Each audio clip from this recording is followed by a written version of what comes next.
শাওন ম্যাডামের জীবনটা এরকম কেন বাবা? একই স্যারের সঙ্গে ওনার সম্পর্কের এত দূরত্ব, তারপরে মায়ের ভালোবাসা কি সেটা তুমি কোনোদিনও টেরও পেলেন না। তারপরে ওনার পরিবারের কিছু মানুষ ওনার বিরুদ্ধে একের পর এক ষড়যন্ত্র করে যাচ্ছে।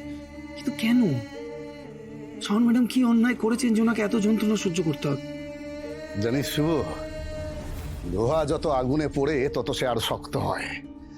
সেই ইস্পাত কঠিন দৃঢ়তার সামনে কেউ টিকতে পারে না।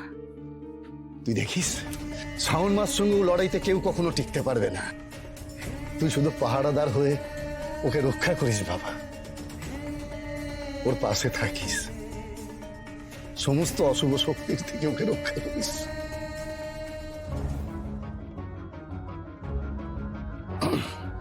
শোন না, অনেক গল্প গুজব হলো, রাত হয়েছে, আমি শুতে যাই। হ্যাঁ,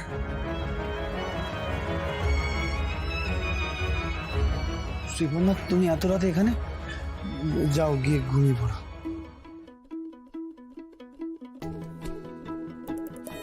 শুভ তো এমনিতেই সবসময় শাওন ম্যাডামের সাথে থাকে, ম্যাডাম ম্যাডাম করে একেবারে অজ্ঞান হয়ে যায়।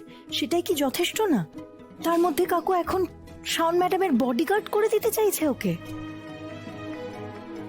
শুভ কেন ওনার ছায়া সঙ্গী হয়ে থাকবে? আর কেউ নেই নাকি এসব করার জন্য? শ্রীপর্ণা, তুমি এখানে এইভাবে একা দাঁড়িয়ে আছো কেন? কিছু হয়েছে? কাকু কি দেখতে পায় না শুভর আর আমার বিয়ের বয়স হয়ে গেছে?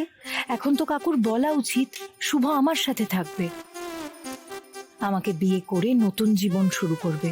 তাহলে তো আমিও বউ হয়ে শুভর সেবা যত্ন করার সুযোগ পাবো। কিন্তু কাকু তো এসব ভাবেই না, খালি চায় শুভ ওই শাওনের খেয়াল রাখুক। এরকম চলতে থাকলে শুভর খেয়ালটাকে রাখবে শুনি? দেখি শ্রীপর্ণা, তুমি কি দাঁড়িয়ে দাঁড়িয়ে স্বপ্ন দেখছো? শ্রীপর্ণা, কি কিছু বললে? হ্যাঁ বলছি, তুমি এত রাতে এখানে একা দাঁড়িয়ে কি ভাবছো তখন থেকে? অনেক রাত হয়েছে, যাও গিয়ে ঘুমিয়ে পড়ো। আমিও ঘুমাতে যাচ্ছি। Good night. শুভ শোনো, শ্রীপর্ণা, কালকে শুনি আমার খুব ঘুম পেয়ে গেছে।